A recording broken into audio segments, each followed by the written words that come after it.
نہ ہندوؤں کے پاس کوئی ایویڈنس تھا نہ مسلمانوں کے پاس، اور جو بیچارہ وہاں کا جج تھا عدالت کا وہ بڑا پریشان کہ میں مسلمانوں کے حق میں فیصلہ کر دوں تو ان کے پاس بھی کوئی ایویڈنس نہیں، اور اگر ہندوؤں کے حق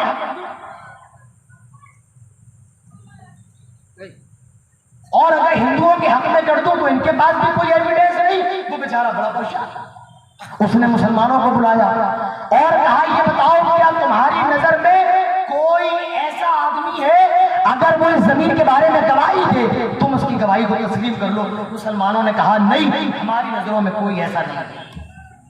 ہندوؤں کو بلایا، کہا کہ تمہاری نظروں میں کوئی ایسا ہے جو زمین کے بارے میں گواہی دے اور تم اس کی گواہی کو مان لو؟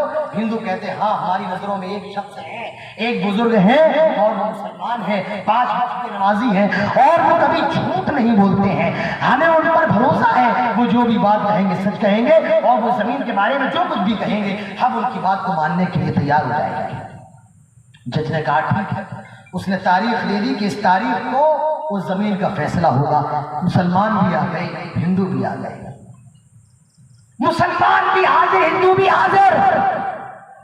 جج کہتا ہے اے مسلمانوں، ہندوؤں نے اپنا ایک گواہ بلایا ہے اور تمہارا کوئی گواہ نہیں ہے، جو ہندوؤں کا گواہ ہے وہ جو بھی بات کہے گا میں اس کی بات کو سچ مان لوں گا اور جس کی حق میں زمین ہوگی اس کے حوالے وہ زمین کر دوں گا۔ ہندو بھی موجود ہے، مسلمان بھی ہے، اس مسلمان بزرگ کو لایا جاتا ہے۔ جج سوال کرتا ہے کہ ہندو کہہ رہے ہیں یہ زمین ان کی ہے، مسلمان کہہ رہے ہیں یہ زمین ان کی ہے، بتاؤ حقیقت میں یہ زمین کس کی ہے؟ جج صاحب، مسلمان کہتا ہے جج صاحب جس زمین پر مسلمان بھی دعویٰ ٹھوک رہے ہیں اور جس زمین پر ہندو بھی دعویٰ ٹھوک رہے ہیں میں سب سے پورا ہوں اور مجھے زمین کی حقیقت معلوم ہے۔ جج صاحب حقیقت یہ ہے یہ زمین مسلمانوں کی نہیں بلکہ یہ زمین ہندوؤں کی ہے، یہ زمین مسلمانوں کی نہیں ہندوؤں کی ہے۔ مسلمان غلط دعویٰ کر رہے ہیں، حقیقت یہ ہے اس زمین کا فیصلہ ہندوؤں کے حق میں ہونا چاہیے کیونکہ یہ زمین ان کے آبا و اجداد کی ہے، یہ زمین ان کے باپ دادا کی ہے، لہذا میں گواہی دیتا ہوں اس زمین کی حقیقی مالک ہندو ہے۔ جج نے ہندوؤں کے حق میں فیصلہ کر دیا کہ یہ زمین ہندوؤں کو دی جاتی ہے۔ اب دیکھیے آگے اللہ تعالیٰ دلوں کے اندر بات کیسے ڈالتا ہے؟ اللہ کے نبی فرماتے ہیں ان قلوب بنی آدم اصبعین من اصابع الرحمن، آدم کے بیٹوں کی انگلیاں اللہ کی دونوں انگلیوں میں ہیں، وہ جیسے چاہتا ہے اپنے بندوں کے دل کو پلٹ دیتا ہے۔ ہم میں اور آپ میں کوئی بے نمازی ہوتا ہے نمازی ہو جاتا ہے، کوئی شرابی ہوتا ہے تہجد گزار بن جاتا ہے، مسلمان کافر ہو جاتا ہے، کافر مسلمان ہو جاتا ہے، تو دلوں کو پلٹنے والا کون ہے؟ اللہ ہے۔ اللہ نے غیر مسلموں کے دل کو پلٹا، انہوں نے سوچا یہ ایک مسلمان ہے، اگر یہ صرف اتنا کہہ دیتا ہے ایک جھوٹ اپنی زندگی میں بول دیتا کیا یہ زمین مسلمانوں کی ہے تو یہ زمین تو مسلمانوں کو مل جاتی، لیکن سچا مسلمان یہی ہے، یہ صحیح اسلام کا ماننے والا ہے۔ جب اس کے اسلام کا یہ حال ہے تو کیوں نہ ہم سارے لوگ اسلام قبول کر لیں، اور وہ پورا گاؤں، وہ پوری بستی، وہ پورا قصبہ، وہ پورا شہر کاندہلا اسلام لے آتا ہے، مسلمان ہو جاتا ہے۔ اس گاؤں کے اندر مسلمان ہار گئے لیکن اسلام جیت گیا۔ میرے بھائیوں مجھے بتاؤ وہ کون سی چیز تھی جو ان کا اسلام لانے کا ذریعہ بنی؟ وہ کچھ اور نہیں بلکہ یہ اسلام تھا۔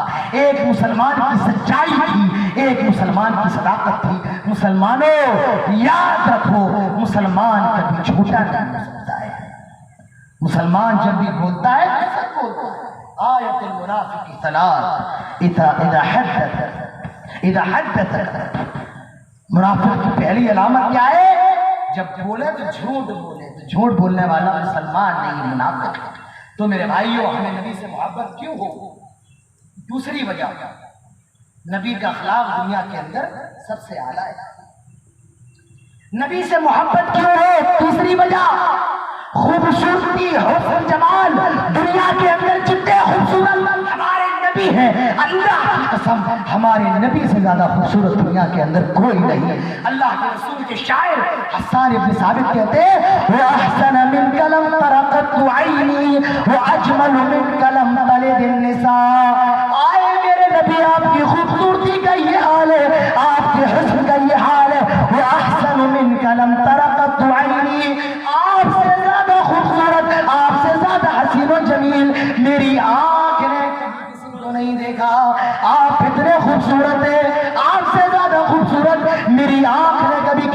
نہیں دیکھا.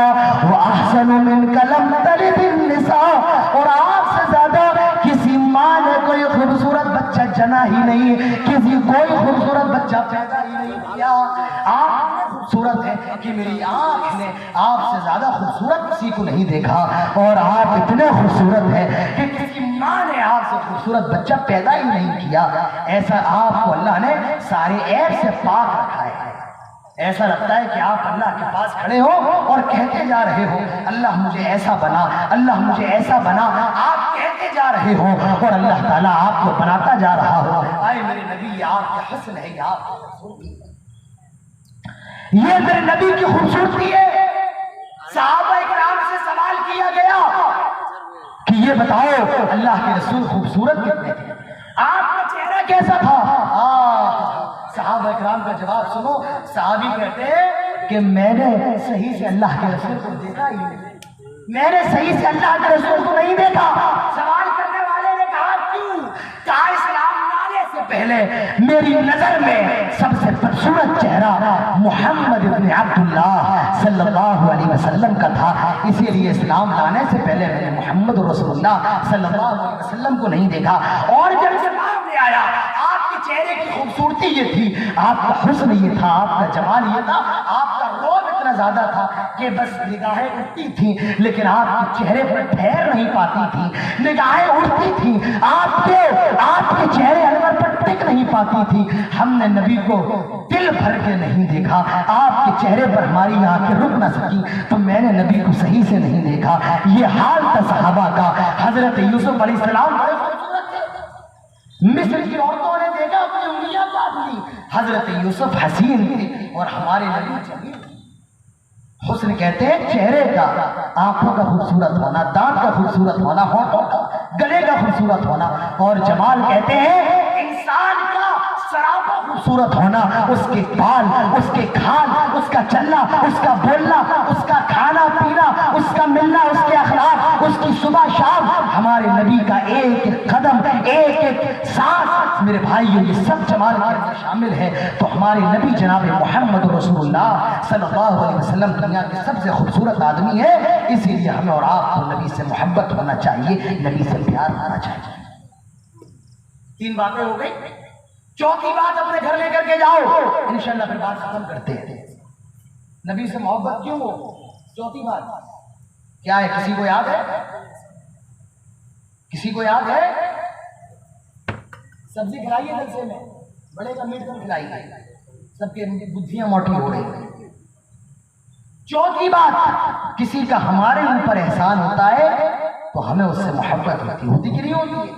اب یاد آ گیا ہمارے نبی کا ہمارے اوپر کتنا احسان ہے. اللہ کے رسول معراج کی رات گئے, 50 نمازوں کا تحفہ لے کر کے لوٹ رہے ہیں. چھٹے آسمان پر موسیٰ مل گئے, کہا کتنی نمازیں آپ کی امت کو دی گئی؟ اللہ کے نبی فرماتے ہیں 50 نمازیں دی گئی. حضرت موسیٰ کہتے ہیں آئے محمد یہ 50 نمازیں بہت زیادہ ہیں, چاہیے کچھ کم کروائیے, میں امت کے بارے میں آپ سے زیادہ تجربہ رکھتا ہوں, اللہ تعالیٰ اور نمازوں کو کم کر دے گا صلی اللہ علیہ وسلم. اللہ کے نبی جاتے ہیں, آئے اللہ یہ 50 ٹائم کی نماز میری امت پر بہت زیادہ دشوار ہے, آئے اللہ 50 میں سے کچھ نمازوں کو کم کر دے. اللہ تعالیٰ نے 10 نمازوں کو کم کر دیا, 40 نمازیں لے کر کے لوٹ رہے ہیں. 40 نمازیں. حضرت موسیٰ نے کہا کتنی کم ہوئی؟ کہا 40 بچی ہیں, 10 کم کر. کہا جائیے یہ بھی بہت زیادہ ہے. پھر گئے, کہا اللہ یہ 40 بھی زیادہ, کچھ اور کم کر دیا. اللہ رب العالمین نے 10 اور کم کر دی. حضرت موسیٰ نے کہا اور کروائی, 10 اور کم 20 ہو گئی. آئے, کہا کتنی بچی؟ کہا 20 ہے. کہا جائیے اور کم کروائیے. گئے, اللہ یہ 20 بھی زیادہ اور کم کر دے. اللہ نے 10 اور کم کر دی, 10 بچی. اللہ کے رسول پھر گئے, اللہ تعالیٰ اور کم کر دے. اللہ نے 5 اور کم کر دی, صرف 5 بچی. حضرت موسیٰ کہتے ہیں ایک بار اور جائیے, مجھے امید ہے اللہ تعالیٰ اور کم کر دے گا. کہا موسیٰ قسم ہے رب کے عزت و جلال کی اب نہیں جاؤں گا. غیب سے آواز آئی محمد صلی اللہ علیہ وسلم جائیے, اب آپ کی امت پر 5 ٹائم کی نماز فرض ہو جائے گا. ہمارے یہاں نمازوں میں تو کمی ہو گئی لیکن ثواب کے اندر کوئی کمی نہیں ہے. نماز تو 5 ہو گئی, 45 کم ہو گئی, لیکن ثواب پوری 50 ٹائم کی نمازوں کا ملے گا. یہ نبی کا احسان نہیں امت کے اوپر تو اور کیا ہے؟ آپ بار بار باہر جا رہے ہیں، کس کے لیے؟ اپنے لیے؟ اپنے لیے نہیں نہیں، اپنی امت کے لیے۔ اللہ کے رسول جب سورہ مائدہ کی اس آیت پر پہنچے، ان تعذبهم فإنهم عبادك وإن تغفر لهم فإنك أنت العزيز الحكيم، فإنك أنت العزيز الحكيم۔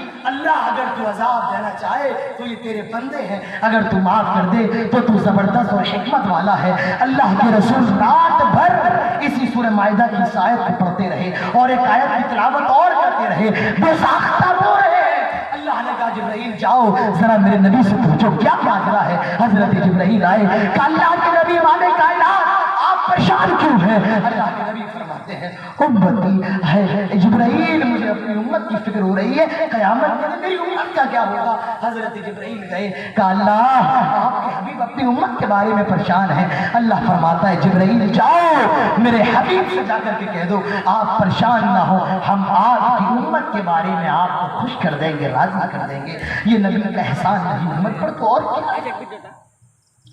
کفار مکہ آئے، ابو طالب ہم نے آپ کو سمجھایا لیکن آپ باز نہیں آئے۔ ابو طالب آپ ہم لوگوں میں سب سے عزت دار شریف ہیں، لیکن یاد رکھیے اگر ہم میں اور آپ میں جنگ ہو گئی تو ایک فریق کا سرمایہ ہو جائے گا، بہتر یہی ہے اب آپ اپنے بھتیجے کو سمجھا لیں، قدغن لگا لے، روک لے۔ ابو طالب پر دھمکی کا اثر اللہ کے رسول کو بلایا کہ بھتیجے میں بوڑھا ہو چکا ہوں، آئے میرے بیٹے اب میں اور زیادہ اس بوجھ کو برداشت نہیں کر پاؤں گا۔ آئے میرے بیٹے، تیری قوم کے لوگ آئے تھے، مکے کے لوگ آئے تھے اور مجھ سے یہ کہہ رہے تھے کہ تم کو روک لوں۔ آئے میرے بیٹے اب بس کر، آئے میرے بیٹے اب بس کر، آئے میرے بیٹے میں بوڑھا ہو گیا ہوں، اب اتنی ذمہ داریوں کو برداشت نہیں کر پاؤں گا۔ میرے رسول کی آنکھوں میں آنسو آ گئے۔ کفار اور نبی کے درمیان یہ چچان بن کے کھڑا ہونے والا چچا آج نبی اکرم کا ساتھ چھوڑ رہا ہے۔ امام کائنات کی آنکھوں میں آنسو آ گئے، لیکن آپ نے فرمایا آئے میرے چاچا سن لو، آپ ساتھ چھوڑ دیں ٹھیک ہے، کوئی پرواہ نہیں۔ یہ مکے کے لوگ آپ کے پاس آئے، اگر یہ میرے دائیں ہاتھ میں سورج رکھ دے اور بائیں ہاتھ میں چاند رکھ دے اور کہے کہ اسلام کی تبلیغ سے رک جاؤ، اللہ کی قسم اللہ نے جو ذمہ داری مجھے دی ہے یا تو میں ذمہ داری کو پورا کروں گا یا اپنی جان کو اللہ کے راستے میں قربان کر دوں گا، لیکن میں اس مشن سے رکوں گا نہیں، اس مشن سے ہٹوں گا نہیں۔ ابو طالب فرماتے ہیں بھتیجے رکو رکو، تجھے جو کرنا ہے کر، میں جب تک زندہ ہوں تیرا ساتھ دوں گا۔ میرے بھائیو یہ نبی کا احسان ہے کہ اپنے خاندان کی پرواہ نہ کرتے ہوئے، اپنے رشتہ داروں کی پرواہ نہ کرتے ہوئے اللہ کے رسول نے اسلام کے لیے اپنی جان کو بھی ہتھیلی پر رکھا۔ یہ نبی کے احسان نبی کی سنت پر کیا ہے؟ اور اس سے بڑی ایمان کی وہ سنت کون ہوگی جو اپنے نبی سے اتنی باتیں جاننے کے بعد بھی محبت نہ کرے، جس کے سینے نبی کی محبت سے بھر نہ جائیں۔ یاد رکھو جو سینہ نبی کی محبت سے خالی ہو وہ سینہ اسلامی سینہ تو نہیں ہے۔ میرے بھائیو ہمیں نبی سے محبت اس لیے ہو، نبی کے احسان ہے اس امت پر، نبی کے اخلاق سب سے عمدہ ہے، نبی سب سے حسین ہے، اور نبی اکرم صلی اللہ علیہ وسلم ہمارے اوپر نبی اکرم جناب محمد رسول اللہ کو ہم سے محبت ہے، اسی لیے ہمیں بھی اللہ کے رسول سے محبت ہونی چاہیے۔ میرے بھائیو نہیں محبت کہاں ہے؟ فجر میں آ جاؤ، ابھی پڑھ لینا اپنی مسجد میں نماز اور دیکھ لینا کتنے نمازی کون سی نبی سے محبت؟ حضرت ابو ایوب انصاری رضی اللہ عنہ کون نہیں جانتا ہے؟ اللہ کے رسول ان کے مہمان ہیں، یہ اللہ کے رسول کو کھانا بھیجتے ہیں۔ ایک مرتبہ اللہ کے رسول نے کھانا کھایا نہیں، لوٹا دیا کھانا۔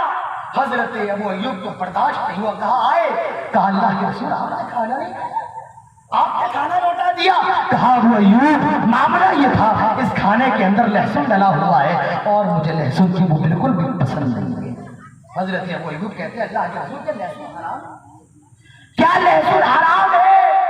فرمایا نہیں مجھے پسند نہیں ہے۔ حدیث کے اندر آتا ہے اس کے بعد کبھی ابو ایوب انصاری رضی اللہ عنہ نے لہسن نہیں کھایا۔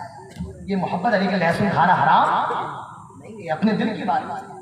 اگر کوئی نہیں کھا رہا ہے ان کے دل کی بات ہے، لیکن لہسن کھانا حرام نہیں ہے۔ اور اگر کوئی لہسن کو اپنے اوپر حرام کر لے، میرے بھائیو ایسے آدمی کا ایمان مشکوک ہے، تو لہسن کھانا حرام نہیں ہے۔ لیکن اللہ کے رسول صلی اللہ علیہ وسلم نے مسجد کے اندر لہسن اور پیاز کھا کر کے آنے سے منع فرمایا ہے۔ اللہ کے نبی فرماتے ہیں من اکل ثوما، جو آدمی پیاز کھائے، فلیعتزلنا، وہ ہم سے دور رہے، ولیعتزل مسجدنا، اور وہ ہماری مسجد سے دور رہے۔ تو لہسن اور پیاز کھا کر کے مسجد آنا درست نہیں، کیوں؟ اس کے اندر بدبو ہوتی ہے۔ اسی طریقے سے پان، گٹکا، بیڑی، تمباکو یہ کھا کر بھی مسجد میں آنا جائز نہیں ہے، کیونکہ اس کے اندر بدبو ہوتی ہے۔ چلو پیاز تو پھر بھی جائز ہے، لہسن تو پھر بھی جائز ہے، یہ تو حرام ہے، حرام ہے، حرام ہے۔ آئیو آج حالات ایسے ہیں کہ بغل میں نماز پڑھنے کا من نہیں کرتا ہے،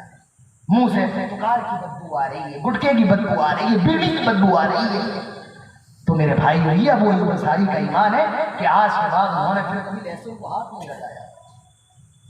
یہ صحابی، میں تو حیران ہوں صحابی کے بارے میں۔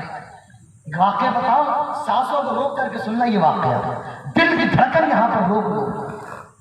جب اس صحابی کا غلام اللہ کے رسول کو کھانا دے کر کے جب پلیٹ واپس لاتا تو جو کھانا بچا ہوتا اپنے غلام سے پوچھتے یہ بتاؤ کہ میرے نبی نے کہاں کہاں سے کھایا ہے؟ وہ غلام بتاتا یہاں سے کھایا، یہاں سے کھایا، اور یہ صحابی اسی جگہ سے کھاتے۔ یہ نبی اکرم سے محبت ہے صحابہ کرام۔ حضرت علی سے سوال کیا گیا کہ آپ لوگ اللہ کے رسول سے کیسی محبت کرتے تھے؟ حضرت علی کہتے ہیں کہ ہمیں اللہ کے رسول سے محبت احب الینا من ابینا و امہاتنا و آبائنا ومن الماء البارد علی الضب۔ ہمیں اللہ کے رسول سے محبت اپنے باپ سے زیادہ، اپنی ماں سے زیادہ، اپنے بچوں سے زیادہ، یہاں تک کہ سخت پیاس میں ٹھنڈے پانی سے بھی زیادہ محبت ہمیں رسول سے ہوتی ہے۔ یہ محبت ہے۔ خباب بن عرب سے کہا جا رہا ہے اگر یہ کہہ دو اس تکلیف کی جگہ محمد ہوتا اور محمد کو وہ تکلیف دی جاتی تو کتنا اچھا ہوتا۔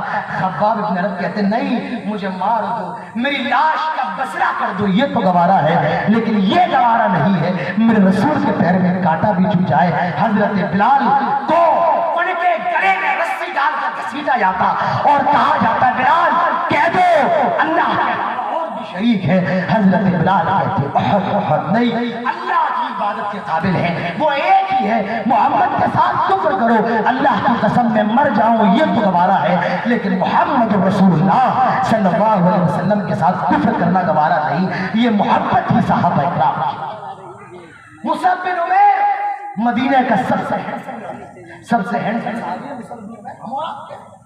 اس صحابی کا کپڑا مکے کا سب سے بہترین لباس، ایسی خوشبو کی راستے سے گزر جائے لوگوں کو معلوم چل جاتا تھا یہاں سے مصعب بن عمیر گزرے ہیں۔ وہ مصعب بن عمیر جب ایمان لے آئے، اسلام لے آئے، میرے بھائیوں باپ نے زنجیروں سے جکڑ دیا، گھر کے کمرے میں باندھ دیا، لیکن انہوں نے اسلام کو چھوڑنا گوارا نہیں کیا۔ یہ نبی سے محبت ہے میرے بھائیوں، نبی سے محبت کرو، اور نبی سے محبت کا مطلب کیا ہے؟ نبی کی سنت کی اتباع کرو۔ اللہ تعالیٰ فرماتا ہے قُلْ إِن كُنتُمْ تُحِبُّونَ اللَّهَ فَاتَّبِعُونِي يُحْبِبْكُمُ اللَّهُ۔ آئے نبی کہہ دے اگر تم اللہ سے محبت کرتے ہو تو میری اطاعت کرو۔ نبی کی اطاعت یہ نبی سے اور اللہ سے محبت ہے۔ اور میرے بھائیو یاد رکھیے اگر جذبہ اطاعت نہیں ہے آپ خوب نعرے لگا لیں، آپ خوب یا رسول اللہ کہہ دیں نعوذ باللہ، یہ محبت نہیں ہے۔ محبت وہی ہے جو صحابہ نے کی، جو تابعین نے کی، جو تبع تابعین نے کی۔ اللہ تعالی ہم سب کو نبی سے پکی سچی محبت کرنے کی توفیق نصیب فرمائے، نبی اکرم کی محبت کو ہمارے سینوں میں بھر دے۔ اللہ تعالی ہم سبھی کو نبی کی اتباع کے لیے، نبی کی ہستی کے لیے اپنی جان کو بھی قربان کرنے کی توفیق نصیب فرمائے۔ اللہ تعالی ہمیں ایک بنائے، نیک بنائے۔ اللہ تعالی ہم سب کو کہنے سننے کے ساتھ عمل کی توفیق نصیب فرمائے۔ جب تک زندہ رہے توحید پر، اسلام پر، اور خاتمہ ہو تو ایمان پر۔ اقول قولی ھذا واستغفر الله لي ولكم ولسائر المسلمين وما توفيقي الا بالله وما علينا الا البلاغ واخر دعوانا الحمد لله رب العالمين۔ السلام عليكم ورحمة الله وبركاته۔